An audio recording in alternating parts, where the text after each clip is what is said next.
Welcome back to the Making Rooms podcast. I'm Eric, and these are my ruminations on designing, publishing, and finding community for the Explore Rooms TTRPG. If you want to support the show and my journey in publishing my first role-playing game, this weekend is the weekend to come and see kind of the big culmination of at least this first part of the podcast, and that's my Kickstarter going live. Possibly as you're watching this, it is live from February 1st to the 15th. In this episode, I'm going to walk you through my Kickstarter page, what I kind of the order in which I'm kind of presenting things, some of the graphics and new content that maybe I've created to help make some of my ideas more clear, as well as the reward tiers that I've selected. And now I've put a lot of work into this, but some things could change. So whatever is live when you go over to the Kickstarter, that is the final form, and that's what to go by. So if anything here has a typo or if I needed to reword something, etc., this is my disclaimer. This Explore one, I'm going to read from my upcoming published role-playing game.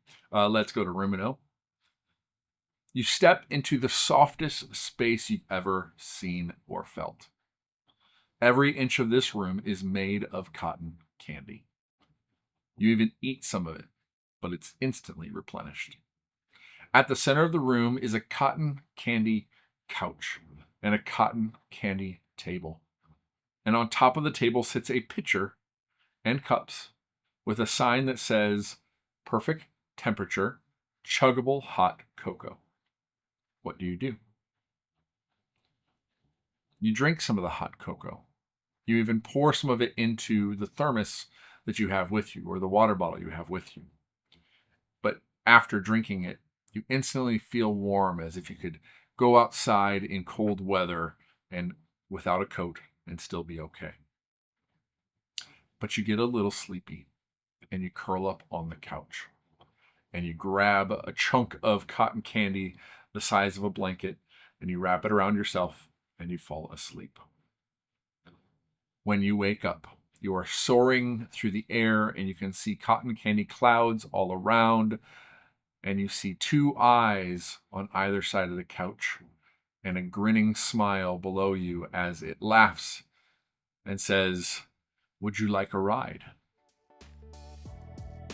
I hope you enjoyed this episode's Explore Room. All right, let's jump into taking a look at my Kickstarter campaign page. I'm not going to go too in depth or bore you with lots of additional information. If you want to read more of what's on the screen, if I go too quickly by something, please go to the Kickstarter page when it's live and take a look for yourself. Read through it. Look at some of the images or, engage. Ask some questions about the project and what's going on. But we're going to start with a video. This is a video I created a couple weeks ago and I put out on social. You can see it here on the YouTube channel, but I'm going to go ahead and play it here so you can check it out. Let's go to Roomino, an infinite labyrinth of finite spaces that expands with kids' imaginations. Players set off with bottomless backpacks and magic shape-changing gum to explore the labyrinth, find magic badges and patches, befriend curious creatures, and experience whimsical adventures through every door. Let's Go to Roomino is a dungeon crawler, room-to-room romp for kids 4 and up that you play when you can't get to the gaming table, on a walk, at the pool, in a hammock, or at bedtime. It requires no bookkeeping, no prep work. Dice and paper are optional and swappable. The Explore Room system focuses on the most kid-engaging parts of a role-playing game: places, pets, trinkets, and treasures. Once you've explored all the rooms inside, use the room-smithing tools to make new ones of your own design. Write, draw, or think them up on the fly. You don't have to wait until they're older to share the joys of role-playing together. Let's go to Roomino.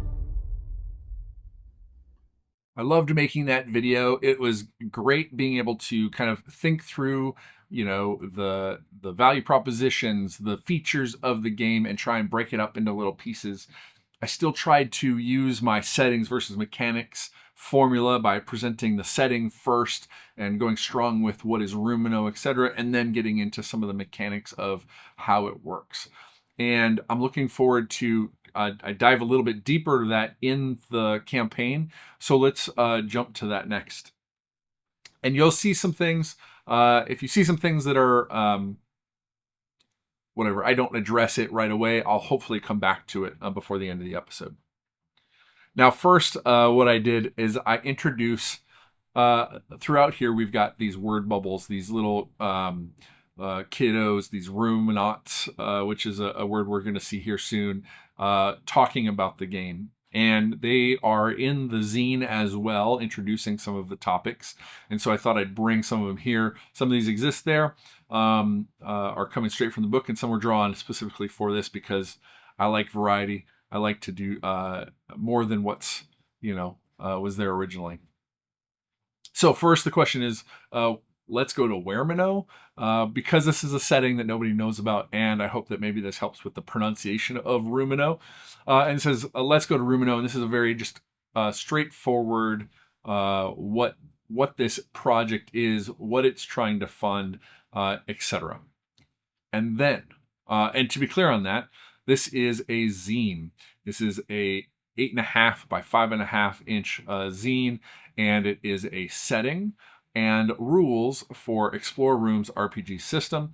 And it kind of describes that this is a room-to-room exploration. It has both pick up and play options and room smithing tools so that you can create your own rooms. So that's where I'm starting at. Just a very quick, here's what this is. It's a role-playing game. It's a print book. Here's a vibe that you can get from it. Next up, we start getting into Roomino. And the way that I was told about this is that people kind of skim things. So I wanted to make sure that I had as much information kind of at the high level as I could, and through the images. And then there's also text to kind of help things. So what is... First of all, it's an infinite labyrinth of finite spaces, which is a phrase that came up in the last, month that I really enjoy. And then the first image is this piece that's going to be on the inside cover. And I guess I could take a little detour and say this is the proof copy, or one of the proof copies that I've gotten, but this is very much what the book's going to look like. And when I printed this, I only had part of this, but this is on the inside cover is this art piece of all these different abstracted rooms. And I've gotten some great comments and feedback on this. I love this piece, and I can't wait maybe to turn it into an art piece someday, or like an art print someday to hang up on the wall. But I wanted to start with this art piece to evoke what this labyrinth is, what Roomino is, etc. And there's still more I'd love to do to this art piece, but we'll keep going. So it talks about Roomino and what it is, and then it introduces ruminants. I was struggling a little bit whether or not I call the people that are playing the game players or kids. I'm very much creating this game for kids, but I don't want it to limit who plays it or people to feel like they can't play it because it's just for kids. And so I'm settling on ruminants being a fun, kind of quirky, kiddish way of talking about the players. So you get the hint that this is made in a for the young, but it doesn't explicitly exclude anybody. Try saying that 3 times fast. And then we go through kind of some of the images that were in the video.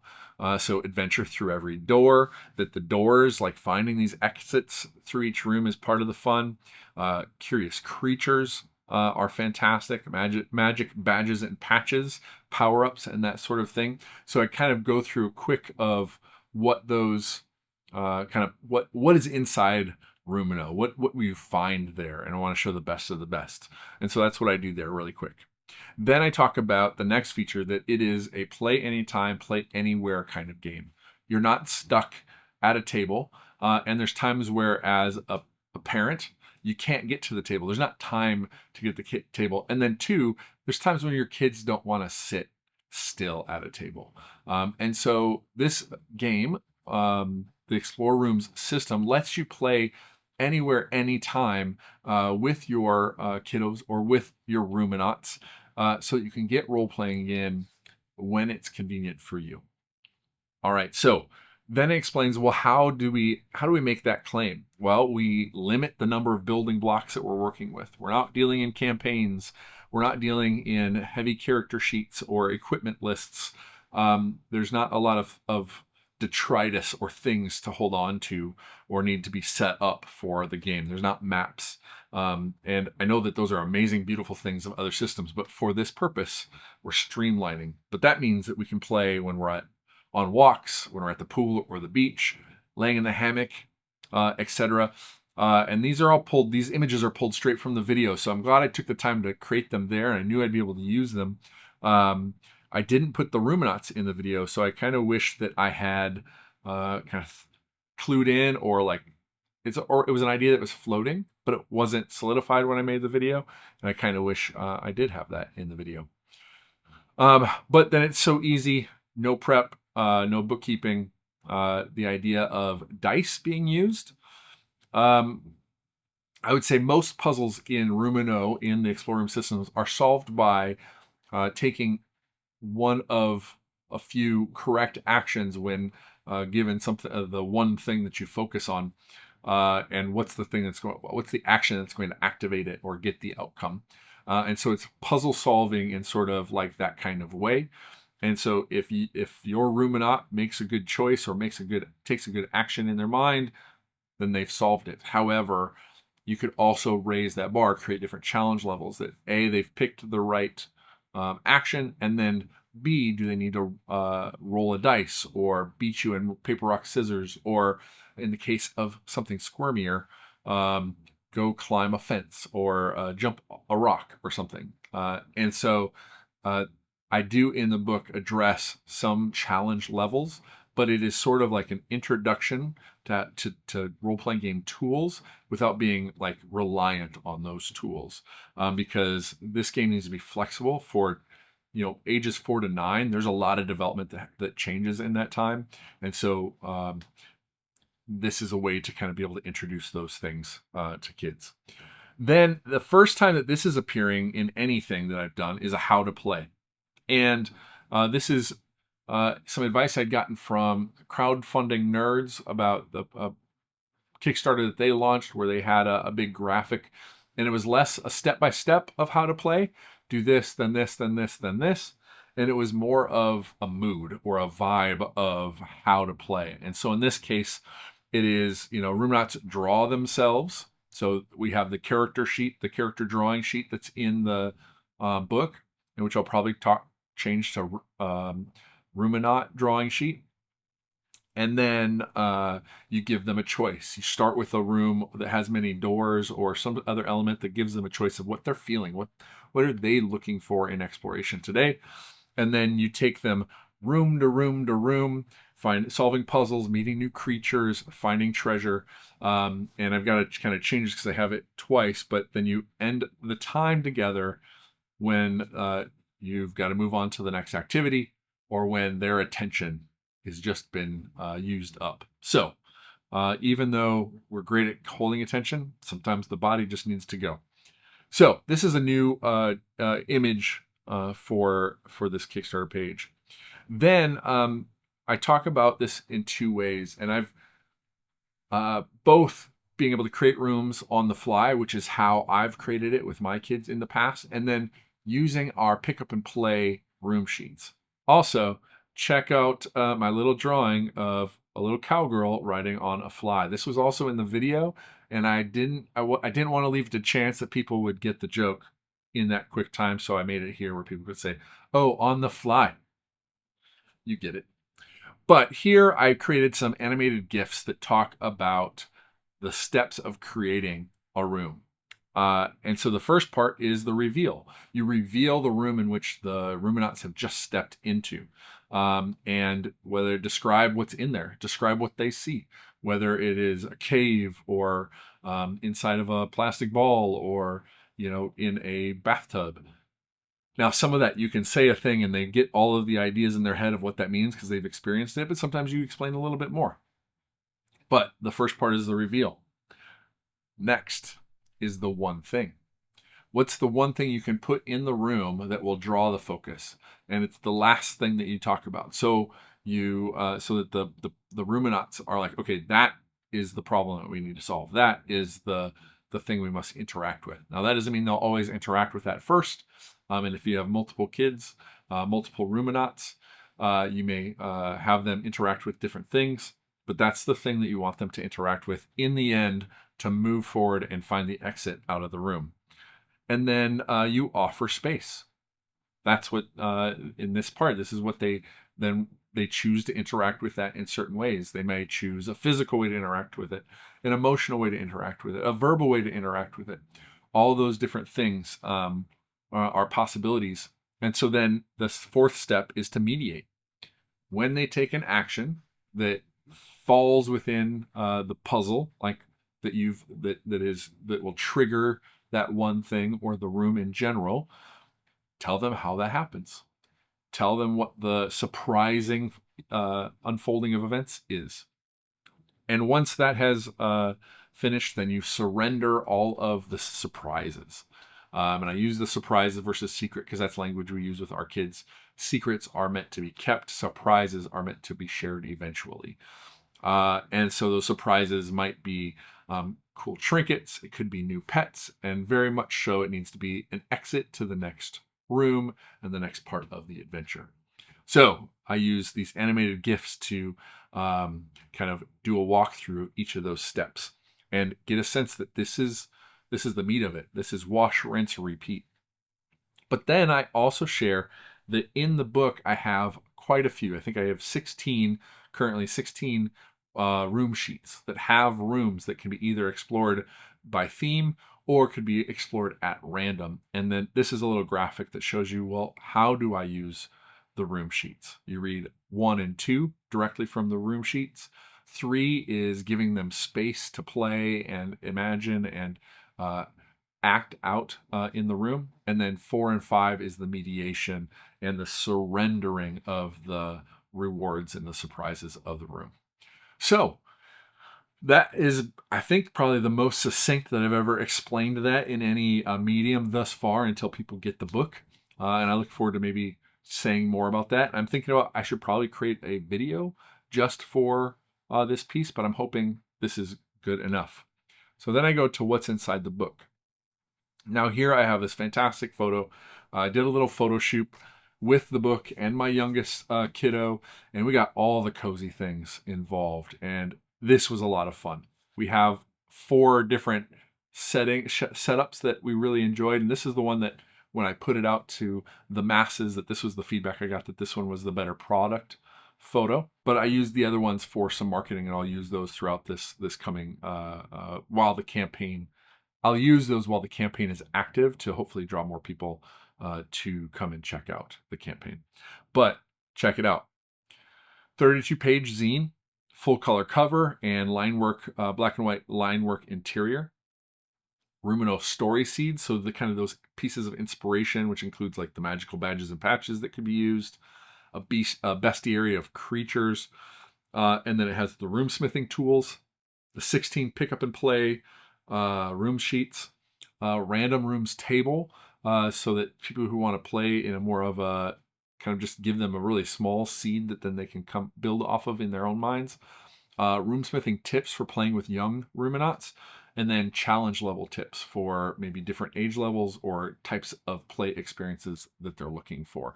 So all of that is going into the book. Now let's talk about the tier levels. This took me some time to chew on because it's not something I've done before, but there's a lot of examples out there of Zine Quest projects that have gone through this.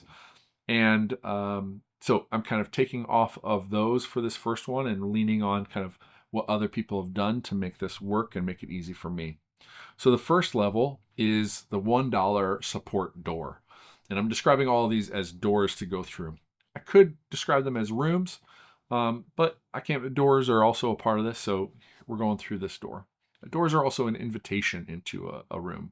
So I don't know. I could go either way, but I went with doors. $1 support door. So with this, you're just giving $1 to me, to this campaign in support of this project. Maybe that's supporting at a higher level is not something you can do right now. Maybe you don't actually want have the zine, but you just want to say, hey, good job. You did it. You're here. The campaign's live, and there's a lot of people that support like that. Or maybe you're waiting for you want to support with $1, get you on the email list, you get the updates, and maybe you want to decide later if you want to upgrade that once you've seen other projects come alive during Zine Quest and Zine Month. So that could be the case.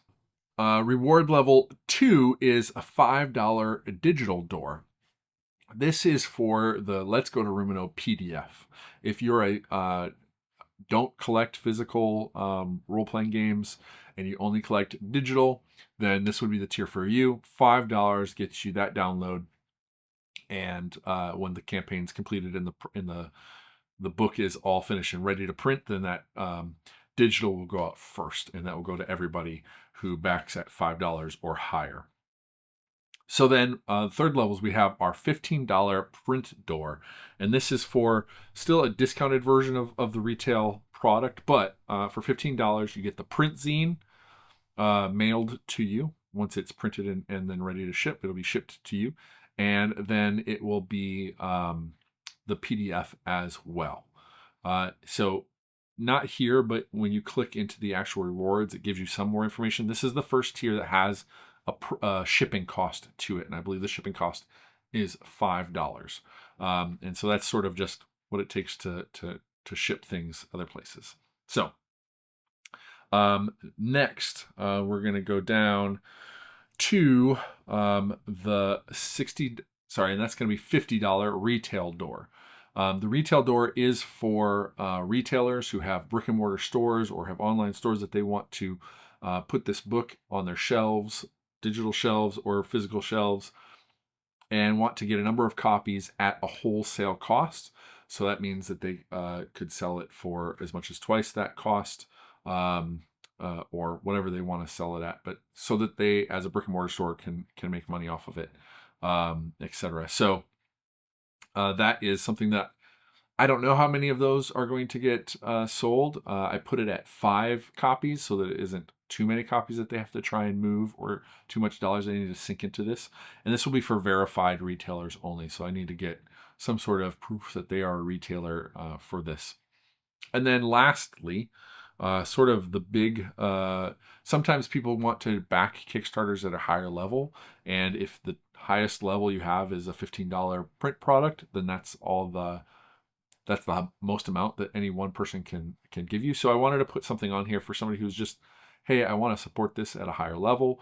But then also you can nominate a kiddo, your favorite kiddo, or your favorite person, and then I will draw them as a kiddo, as a ruminant, a young ruminant, for this book.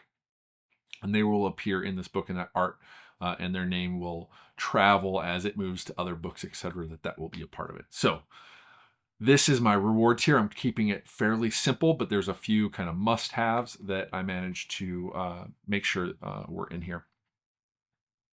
From here, then, I talk about who I am. So some people are looking to know more about the creator because they want to back, human beings, even small indie publishers, and they want to know if they're connected to any, larger entities, etc. Who maybe could publish this without going to Kickstarter, but they don't want to do that way. I talk about the retailer reward a little bit.